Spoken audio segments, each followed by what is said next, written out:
Assalamualaikum warahmatullahi wabarakatuh. Nahmaduhu wa nusalli wa nusallim ala rasulil karim. Amma ba'd. Baik, perkenalkan nama saya Khairul Rahim dengan NIM 123-10137.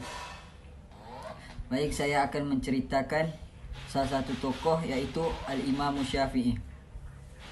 Al-Imam Syafi'i ia hidup di masa pemerintahan Khalifah Harun Ar-Rasyid dan Amin Al-Ma'mun dari dinasti Abbasiyah pada tahun 150 Hijriah atau 767 Masehi.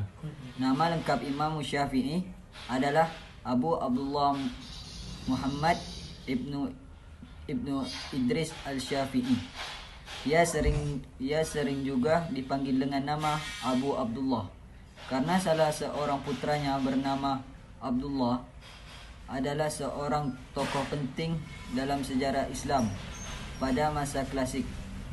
Beliau merupakan pendiri mazhab Syafi'i, salah satu dari 4 mazhab hukum Islam.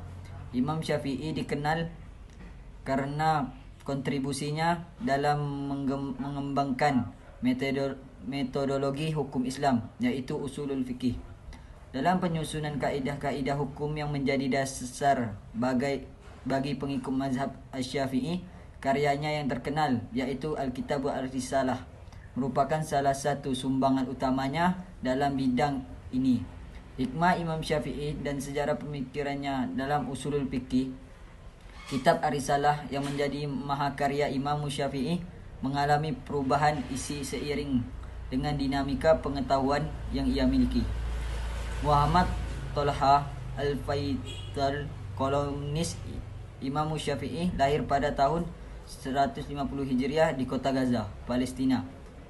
Di usia yang relatif muda, ia sudah menggebrak panggung sejarah pemikiran usulul fikih dengan mahakaryanya Kitab Ar-Risalah. Menurut Dr. Andes Mahmud Abdurrahman dalam kitab Tarikh Usulul Fikih, Imam Syafi'i menulis pertama kali kitab Ar-Risalah di kota Makkah. Atas pemerintahan Abdurrahman bin Mahdi, saking kagumnya atas karya tersebut, Abdurrahman bin Mahdi berkata, "Aku tak akan pernah solat kecuali di dalamnya aku akan selalu mendoakan Imam Syafi'i. Sungguh ia adalah pemuda yang sangat jenius." Soal lokasi penulisan kitab Ar-Risalah, Fakhr Ar-Razi berpendapat lain. Dalam kitab Manaqib Al-Syafi'i, ia menjelaskan bahwa Imam Syafi'i menulis kitab Ar-Risalah di kota Baghdad, kemudian menulis ulang kitab Ar-Risalah setibanya di negeri Mesir.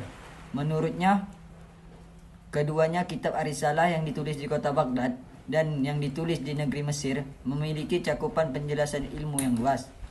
Fakhr Ar-Razi juga berpendapat dalam kitab Manaqib Asy-Syafi'i, para ulama sebelum datangnya Imam Syafi'i saling berdiskusi di dalam masalah usulul fikih. Para ulama saling mengambil dalil dan saling silang pendapat, tetapi mereka tidak mempunyai rancangan peraturan yang bersifat menyeluruh yang bisa dipakai sebagai tendensi di dalam mendalami dalil-dalil syariat.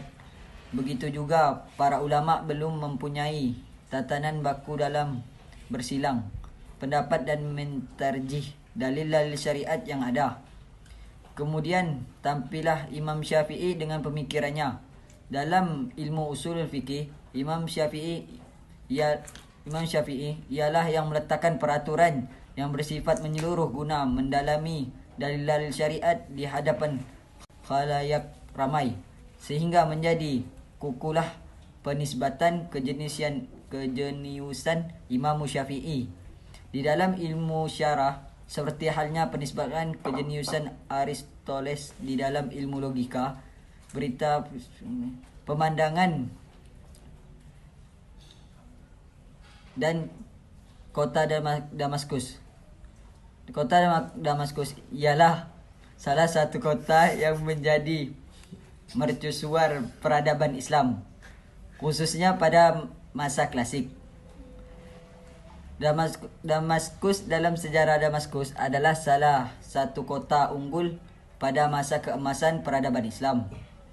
Sejarah mencatat Damaskus dengan tinta emas lantaran posisi dan perannya yang signifikan. Inilah kota yang pertama yang menjadi pusat pemerintahan daulah Muslim di luar Jazirah Arabia.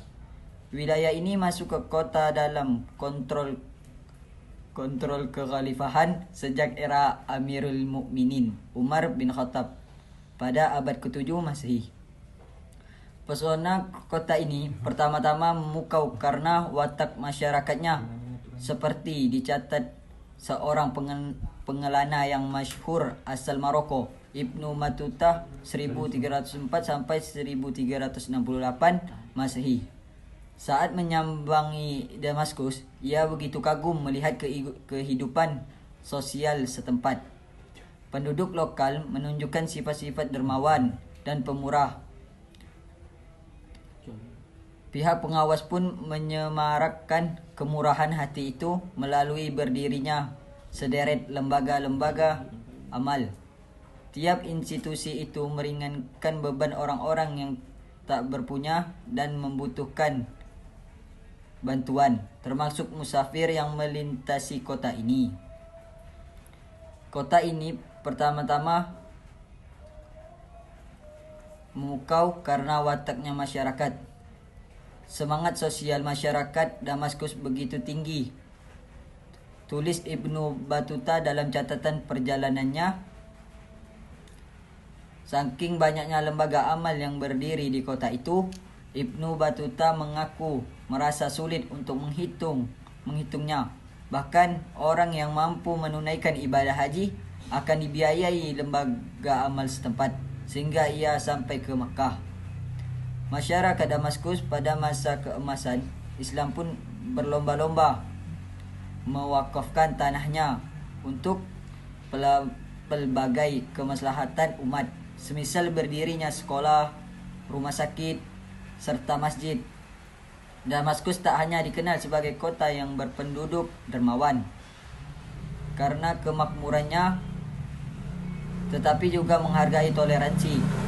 Saat Andalusia Spanyol dilanda inkuisisi, orang-orang non-Kristen pun terusir dari semenanjung Iberia.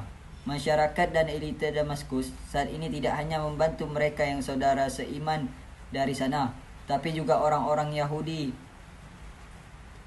Kemudian Damaskus juga menjadi tempat berlabuh warga Irak ketika bangsa Mongol menghancurkan tanah kelahiran mereka. Pada abad ke-16 Masehi, lagi-lagi Damaskus menjadi tempat berlindung pengungsi dari Spanyol, baik Muslim maupun Yahudi yang mencari perlindungan.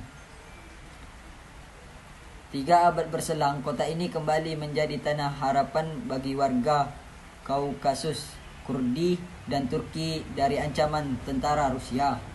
Tentunya, pamor Damaskus pada masa jaya ditunjang pula oleh peran sebagai pusat peradaban. Disinilah geliat ilmu pengetahuan pernah bersinar terang dalam sejarah. Motor penggerak awalnya adalah dinastis Umayyah. Pada 707 di kota tersebut berdiri rumah sakit sekaligus pusat studi kedokteran pertama. Hal itu atas dukungan Khalifah Walid bin Abdul Malik.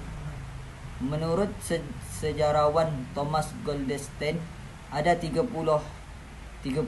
rumah sakit di Damaskus sampai ke abad ke-13 Masehi. Pada 707 di kota tersebut berdiri juga rumah sakit sekaligus pusat studi kedokteran pertama. Sebelumnya, perpustakaan publik pertama juga berdiri di Damaskus pada 074. Inisiatornya adalah Khalifah Khalid bin Yazid, yang tidak lain cucu pendiri dinastis Umayyah. Di perpustakaan inilah mula-mula pusat kegiatan intelektual berlangsung. Di antaranya ada aktivitas filologi, kesutraan Arab serta kajian-kajian ilmu hadis, fikih, kalam, dan sejarah. Damaskus begitu Sultan Nuruddin Zanki berkuasa pada 1154 Masehi. Pada eranya, banyak masjid, madrasah, dan pusat kesehatan publik dibangun untuk menunjukkan pencapaian peradaban Islam. Demikian pula dengan peningkatan kekuatan militer negara. Adapun aktivitas intelektual di Damaskus pada zaman itu berkembang pesat, antara lain lantaran kontribusi dari dua suku, yakni Bani Asakir dan Bani Qudama. Sultan Nuruddin mendirikan pusat studi hadis pertama dan Dar al-Hadis di Damaskus, madrasah yang khusus bagi mazhab Maliki al-Sahliyah juga dibinanya. Begitu pula dengan Madrasah Al-Adiliyah pada tahun 1171 yang kini menjadi The Arab Academy.